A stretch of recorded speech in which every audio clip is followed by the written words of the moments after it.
hindi kayo tunay. Going back to yung hearing ni Senator Erwin, the 12 might want to rein him in even during martial law, even during the abuse of arrest, kaliwat kanan at yung mga torture.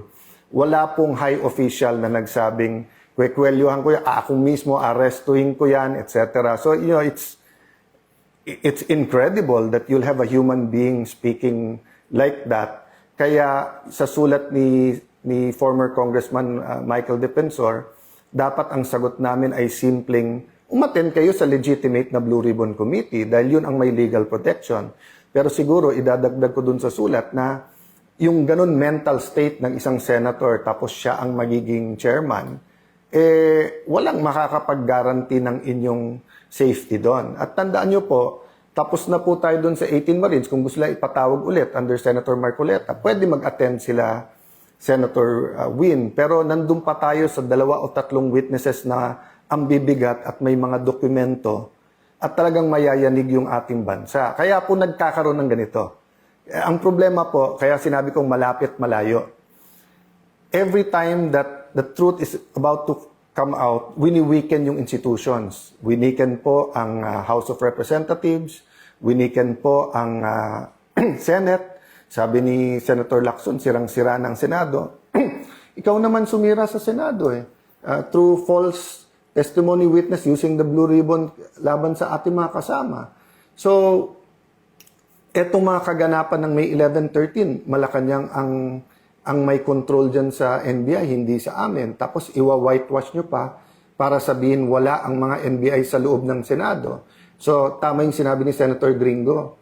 Pag armado ka at dapat nandun ka, wala ka doon at nandun ka, bakit papagalitan mo yung reaksyon? So, he was talking about yung mga panahon ng kudeta. So, kung may mga sundalo sa labas ng Malacanang, natural na magwa-warning shot ang mga taga-Malacanang, paalisin ka.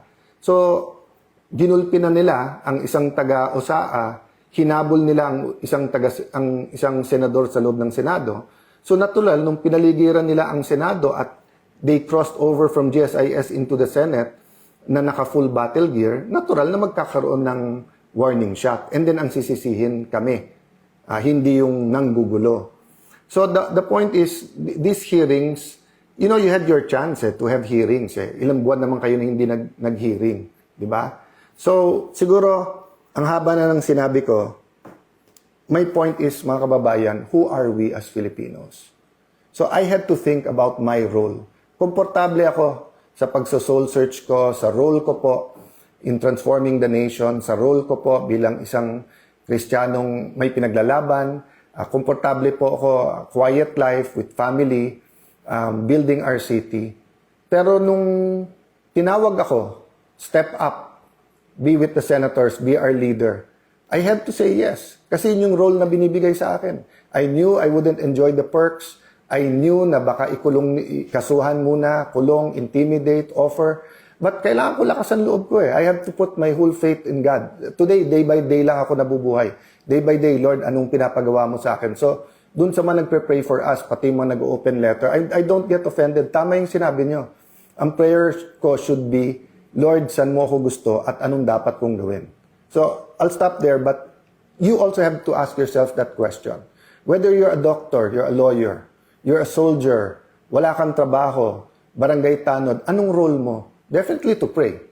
Pero ano sa pagkikilos? Pagpo-post, pagproprotesta, pagpapanood kung ano nangyayari, let your voice be heard. Yung IBP, ngayon, nagsasalita pa isa-isa yung mga abogado. I mean, ang daming issues sa quorum, etc. But in electing the officers, kahit basta't marunong magbasa, majority of all the members, di ba? Kaya nga sabi ng Malacanang, nire-review pa nila Constitution. Ang problema, they're bending the law and they're bending the Constitution, which is weakening institutions. At kaya nga tayo napunta sa diktatorya during that time. So in one sense, malapit na tayo because we keep trying to hide the truth. Okay, ulitin ko In one sense, malapit na po tayo kasi ilang institusyon na ang binaboy natin Nandun na tayo sa Senado And then, lahat ginagawa, hindi lumabas yung totoo. In the other sense, malayo pa. Kasi wala pa namang official declaration, etc., etc. Pero nagsusumula na Basta't ikaw ay kalaban, actually matagal na nagsimula yun, basta't ikaw kalaban ay kulong ka. Pero bailable yun eh.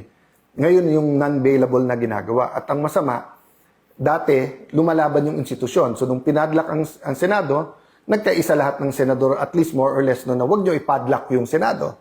Ngayon kasi, kapwa senador pa ang kumakampi sa Malacanang. Diba? That's why hindi ko na sinasagot isa-isa eh. Kasi nga, team cover up between team ilabas yung totoo. Team independent versus yung team na ang Senado dapat kontrolado ng Malacanang. O sasabihin na, di, kasi kay Tito Soto or kay Win Gatchalian, maayos yung Senate. Maayos nga yung Senate kasi hindi nyo nilalabas yung totoo tapos nandun kayo sa ilalim ng Malacanang. So, I continue to offer Malacanang a partnership but check and balances tayo, no?